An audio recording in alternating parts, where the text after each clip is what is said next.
Dear student, आज हम start करते हैं एप्लीकेशन ऑफ इंटीग्रेशन। ठीक है, यानी कि इंटीग्रेशन का अनुप्रयोग, कहाँ हम समाकलन का अनुप्रयोग करते हैं और किस तरह से इसे निकालते हैं, इसमें सब बताया जाएगा। चलिए, अब सबसे पहला बात है length of arc of the curve. Curve की जो आर्क होता है, आर्क उसको निकालने का तरीका क्या होता है, वह इसमें बताया जाएगा।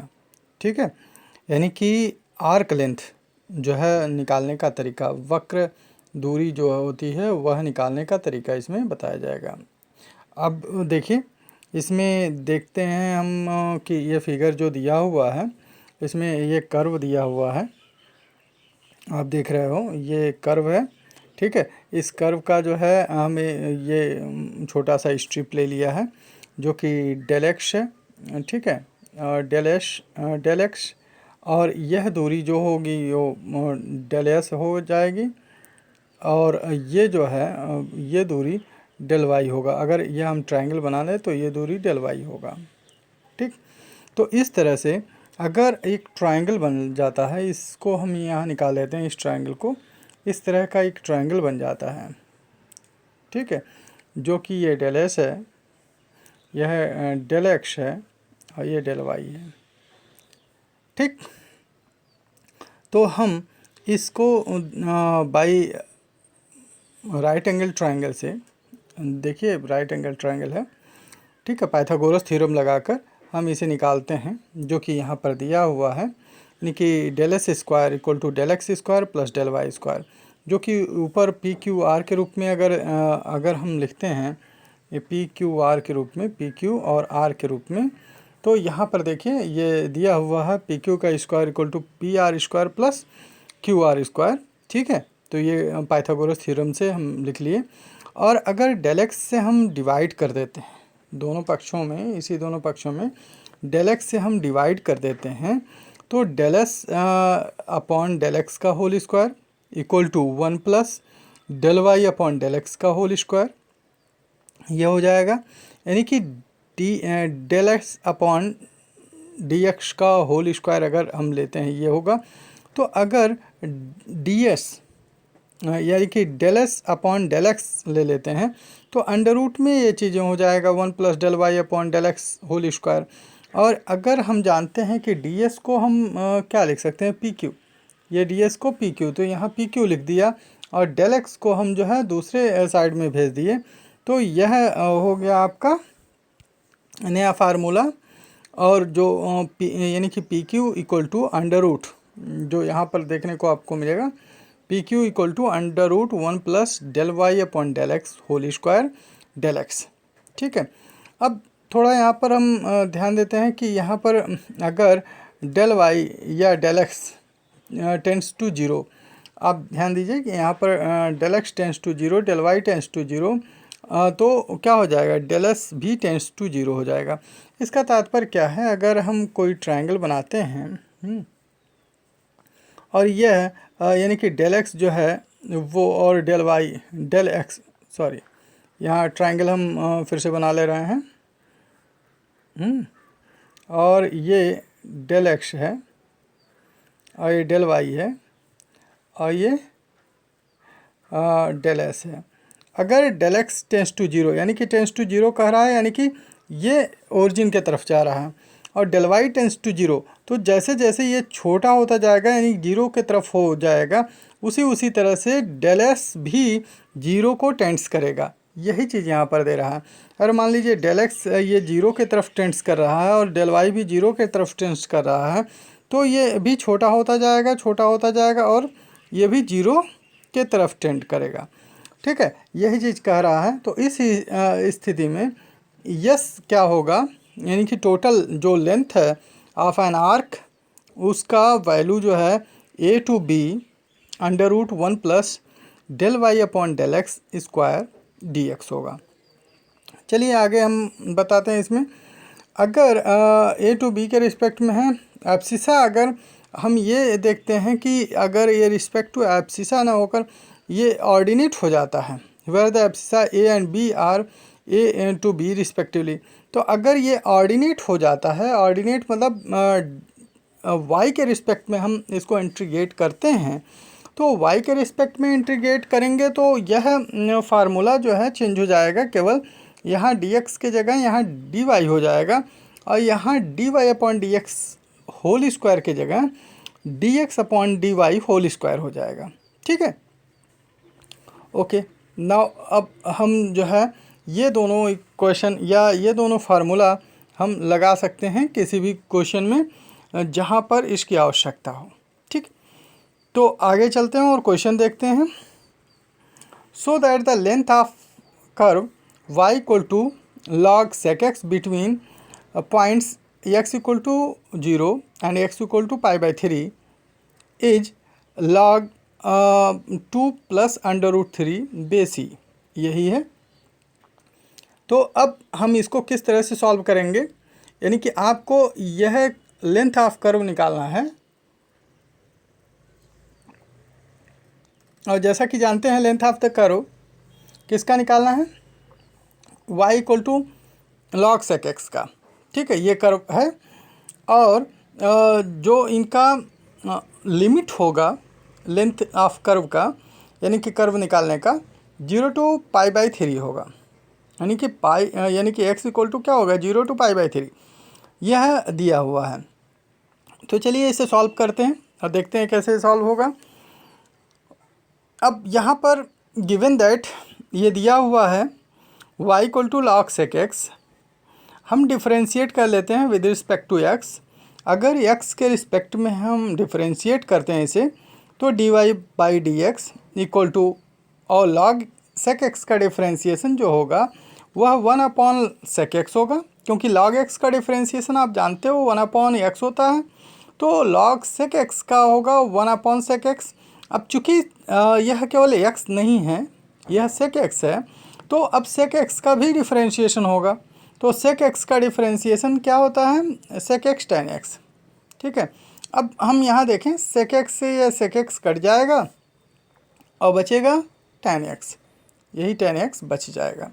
यह dy/dx tan x के बराबर है। The length of the curve between 0 to π/3, अब हमें इसका लेंथ ऑफ द कर्व निकालना है जो कि 0 टू π/3। तो चलिए हम इसको इंटीग्रेट कर लेते हैं। अब फार्मूला में रखते हैं इसे 0 टू π/3 √1 प्लस dy/dx का होल स्क्वायर इंटू dx, यानी कि 0 to π/3 √1 plus tan square x, क्योंकि dy/dx आप देख रहे हो यहाँ पर, आपको मैं बता दूं dy/dx यहाँ पर क्या है tan x है। ठीक है, तो यहाँ पर 0 to π/3 √1 plus tan square x हो गया dx। अब 1 प्लस tan स्क्वायर x आप ट्रिग्नोमेट्रिकल फार्मूला से ये जानते हो कि sec स्क्वायर x होगा, 1 प्लस tan स्क्वायर x क्या होगा sec स्क्वायर x, और sec स्क्वायर x का स्क्वायर रूट आप लोगे तो ये क्या हो जाएगा sec x होगा। ठीक है, अब sec x का इंटीग्रेशन जो है log sec x plus tan x होता है। आप देखिए यहाँ पर लिखा हुआ log sec x plus tan x। चलिए हम log sec x plus tan x ले लिए, लेकिन यहाँ पर जो लिमिट है वह 0 टू π/3 है। आप देख रहे होंगे लिमिट है 0 टू π/3। अब इसमें लिमिट पुट करते हैं, हालांकि ये डायरेक्ट आंसर लिखा हुआ है। ठीक है, आप देखिए डायरेक्ट आंसर है, लेकिन हम लिमिट पुट करते हैं। चलिए हम लिमिट पुट करके दिखाते हैं कि ये आंसर क्या आएगा। तो पहला log sec x plus tan x, upper limit put करते हैं, तो log sec π/3 प्लस tan π/3, अब ये हो जाएगा माइनस log, ये हो जाएगा sec 0 प्लस tan 0। ठीक है, तो आप जानते हो sec x का, अब ऊपर मैं लिख दे रहा हूँ उसको, sec π/3 की वैल्यू क्या होती है, तो log sec π/3 की वैल्यू यहाँ पर देखेंगे log sec π/3 की वैल्यू हो जाएगी 2, क्या होगी 2 प्लस यानी कि tan π/3 की होगी वैल्यू √3। चलिए, माइनस लॉग सेक 0 की वैल्यू हो जाएगी 1। आप जानते हो cos 0 की वैल्यू 1 होती है, तो उसका रेसिप्रोकल है, सेक 0 की वैल्यू 1 होगी, 1 का रेसिप्रोकल 1 होता है, और tan 0 की वैल्यू 0 होगी। ठीक है, तो यह तो हो जाएगा लिमिट पुट करने पर। ठीक है, अब हम देखते हैं कि log 2 प्लस √3 ये आएगा, क्योंकि माइनस log 1 की वैल्यू क्या हो जाएगी, 0 हो जाएगी। तो आंसर में इसीलिए क्या दिया हुआ, log 2 प्लस √3। ठीक है, तो यह यहाँ पर length of the curve finish हुआ। चलिए आगे हम देखते हैं दूसरा एग्जाम्पल। दूसरा एग्जाम्पल ये दे रहा है कि find the whole length of the loop of curve, whole length of the loop of the curve. आप जानते हो लूप ऑफ द कर्व क्या होता है, लूप एक सर्कुलर फॉर्म में होता है, और यहाँ पर जो है 3a² इक्वल टू x और x माइनस ए होल स्क्वायर ये दिया हुआ है। अब इसका हमें लेंथ निकालना है इस लूप का इक्वेशन दिया हुआ है। तो value of y is imaginary for negative, अगर नेगेटिव लिया जाए तो वैल्यू ऑफ y इमेजिनरी होगा, नेगेटिव वैल्यू ऑफ x की वैल्यू अगर नेगेटिव लिया जाए तो वैल्यू ऑफ y इमेजिनरी हो जाएगा। Hence the curve lies wholly on their right side और right hand side of the y axis. आप देखिए पूरा लूप जो है वो राइट साइड के ही तरफ होगा, क्योंकि x का अगर वैल्यू हम निगेटिव रखते हैं, यानी कि x निगेटिव के तरफ जाता है तो लेफ़्ट साइड जाएगा, और उसके लिए y इमेजिनरी होगा, तो ऐसा हम प्लॉट कर ही नहीं सकते हैं। ठीक है, ऐसा प्लॉटिंग जो है वह कार्टेशियन प्लेन पर नहीं हो सकता है। ठीक, तो अब हम देखते हैं कि x equal to x equal to 0 रखने पर y इक्वल टू 0, और जो है x इक्वल टू a रखने पर जो है फिर भी y इक्वल टू 0, यानी कि लूप जो है बनेगा, यानी कि x equal to 0 to x equal to a, यानी कि इसकी लिमिट जो डिसाइड हो गई। आप यहाँ पर देखें, अगर x इक्वल टू 0 हम रख रहे हैं तो y इक्वल टू 0 आ रहा है। ठीक है, x इक्वल टू 0 रखने पर y इक्वल टू 0 आ रहा है, लेकिन x इक्वल टू a भी रखें तो भी y इक्वल टू 0, यानी कि लूप जो बन रहा है a और 0 और a के बीच में x एक्सिस पर बन रहा है। ठीक है, तो ये हमारा लिमिट हो जाएगा। अब देखते हैं कि इक्वेशन क्या है। तो equation 3ay² x in bracket x minus A whole square है। अब इसको डिफरेंशिएट कर देते हैं विद रिस्पेक्ट टू x के रिस्पेक्ट में हम जब डिफरेंशिएट करते हैं तो देखते हैं 6ay/dx, जैसा कि आप देख रहे हैं यहाँ पर 3y² है तो y² है तो 2 आगे चला जाएगा। 6xy/dx equal to x minus A whole square plus 2 times x minus a, ये आ जाएगा। तो x माइनस ए कॉमन कर लीजिए। अब जो आएगा वह वहाँ x माइनस ए पहले में बचेगा और दूसरे में 2x प्लस में बचेगा, तो 2x और x जो है वो 3x हो जाएगा। अतः जो है यहाँ फैक्टराइजेशन फॉर्म में ले लिया है कि x माइनस ए 3x माइनस ए। अब dy/dx है, तो dy/dx इक्वल टू जो होगा x माइनस ए 3x माइनस ए अपॉन 6ay। ठीक है, अब इसमें जो है 1 प्लस dy/dx होल स्क्वायर, यहाँ पर ये वैल्यू रखेंगे। देखिए dy/dx की value 1 plus dy/dx whole square में रख देंगे, तो 1 प्लस x माइनस ए होल स्क्वायर 3x माइनस ए whole square upon 36a² y² ये होगा।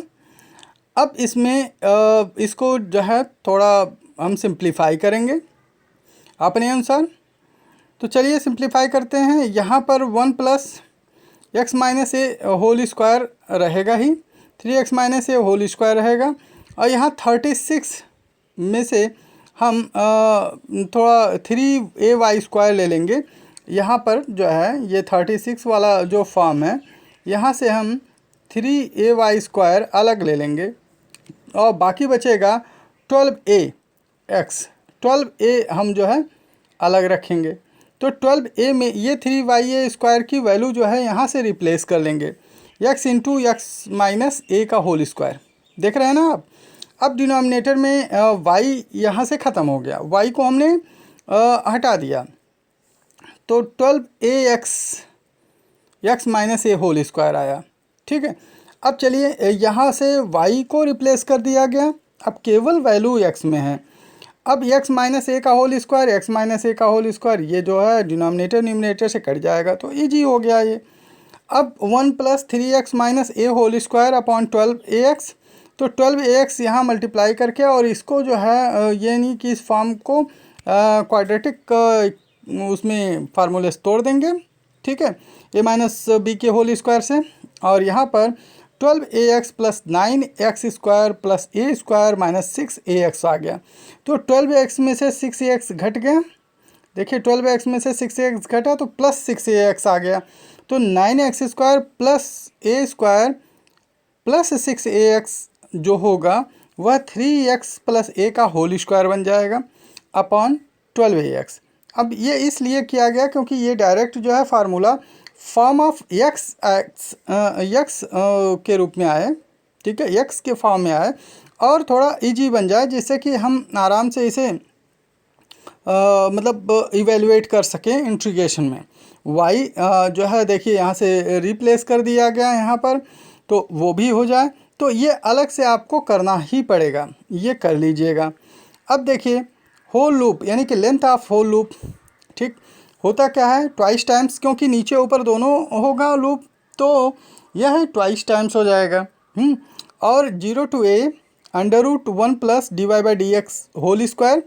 अब 1 प्लस dy/dx होल स्क्वायर, देखिए यहाँ से वैल्यू हम निकाल चुके हैं इसकी, ये पूरे की वैल्यू जो है ये रूट में पूरे की वैल्यू यहाँ से निकल चुका है। तो यहाँ पर हम रख देते हैं, तो होल स्क्वायर से ये स्क्वायर हट जाएगा, ये स्क्वायर हट जाएगा और ये 12 अंडर रूट में हो जाएगा √12ax। तो √12a तो बाहर हो जाएगा, जो कि 2√3a के रूप में बाहर है, √x आएगा। चलिए √x से डिवाइड कर देंगे हम, 3 √x plus a x power minus 1/2। अब इसमें जो है इंटीग्रेट कर लेंगे, तो इंटीग्रेशन जो है √3 √x है, तो 3/2 x पावर 3/2 अपॉन 3/2, 3 से 3 कट गया, ट्वाइस टाइम्स ऊपर आ गया और x पावर 3/2, और पावर माइनस 1/2 को हम अगर लेते हैं तो प्लस में आ जाएगा, x पावर 1/2 प्लस 1/2, और ये भी ट्वाइस टाइम्स होगा। अब इसमें जो हम वैल्यू पुट कर लेते हैं, तो वैल्यू जब पुट करेंगे तो आप देखेंगे ट्वाइस टाइम्स 3a/2 यानी कि twice times a power 3/2 plus twice times a power 3/2, ये 4 टाइम्स हो जाएगा a पावर 3/2। ठीक है, यहाँ से ध्यान दीजिए क्योंकि a आगे है और ये पावर 1/2 आएगा, तो 3/2 ऑलरेडी ये भी हो जाएगा और 3/2 ये भी है, तो ये दोनों 3a/2 हो जाएगा। अब जब हम ऐड कर लेंगे तो 4 टाइम्स 3 पावर a/2 अपॉन √3, और यहाँ पर भी √a है, तो a पावर 1/2 यानी कि डिनोमिनेटर का a/2 और न्यूमरेटर का a/2, ये दोनों भी आपस में कट जाएंगे। तो फाइनल आंसर जो आएगा वो 4a upon √3, this is the final answer of the length of whole loop. I hope you can understand it, और आप अच्छी तरह से समझ सकते हो, इसे जान सकते हो। ठीक है, और यह वीडियो आपको हेल्प करेगा लेंथ ऑफ द कर्व निकालने के लिए। ठीक है, धन्यवाद।